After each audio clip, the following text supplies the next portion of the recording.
سفیان sorry نے سعد بن ابراہیم کے واسطے سے بیان کیا، ان سے عبد الرحمن بن حرمز نے، ان سے حضرت ابو ہریرہ رضی اللہ عنہ نے کہ نبی کریم صلی اللہ علیہ وسلم جمعے کے دن فجر کی نماز میں الم تنزیل اور هل اتی علی الانسان پڑھا کرتے تھے۔ صحیح بخاری حدیث نمبر 891۔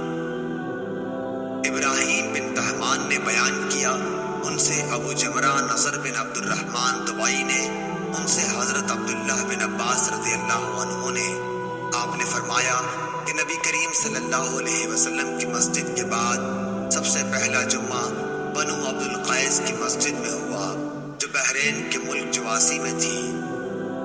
صحیح بخاری حدیث نمبر 892۔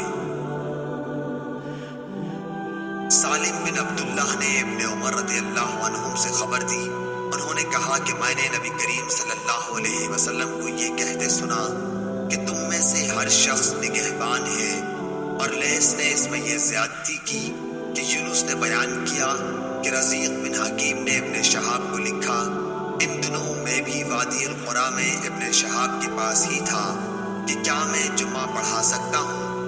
رزیق ایلا کے اطراف میں ایک زمین کاشت کروا رہے تھے، وہاں حبشہ وغیرہ کے کچھ لوگ موجود تھے۔ اس زمانے میں رزیق ایلا میں حضرت عمر بن عبدالعزیز کی طرف سے حاکم تھے۔ ابن شہاب رحمۃ اللہ علیہ نے انہیں لکھوایا، میں وہیں سن رہا تھا کہ رزیق جمعہ پڑھائیں۔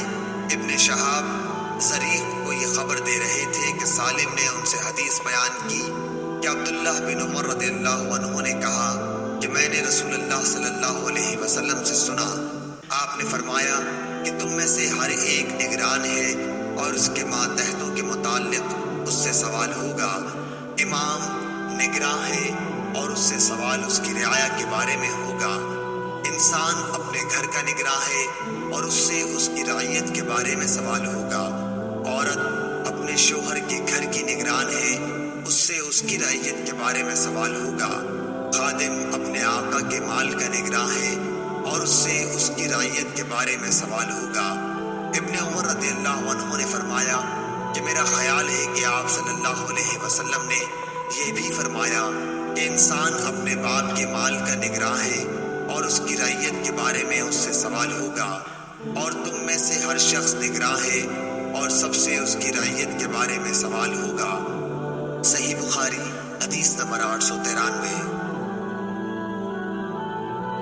سالم بن عبداللہ نے بیان کیا، انہوں نے اپنے والد عبداللہ بن عمر رضی اللہ تعالیٰ عنہ سے سنا، وہ فرماتے تھے کہ میں نے رسول اللہ صلی اللہ علیہ وسلم سے سنا کہ تم میں سے جو شخص جمعہ پڑھنے آئے تو غسل کرے۔ صحیح بخاری حدیث نمبر 894۔ امام مالک نے بیان کیا، ان سے صفوان بن سلیم نے، ان سے عطا بن یسار نے، ان سے ابو سعید خدری رضی اللہ عنہ نے کہ رسول اللہ صلی اللہ علیہ وسلم نے فرمایا کہ ہر بالغ کے اوپر جمعے کے دن غسل واجب ہے۔ صحیح بخاری حدیث نمبر 895۔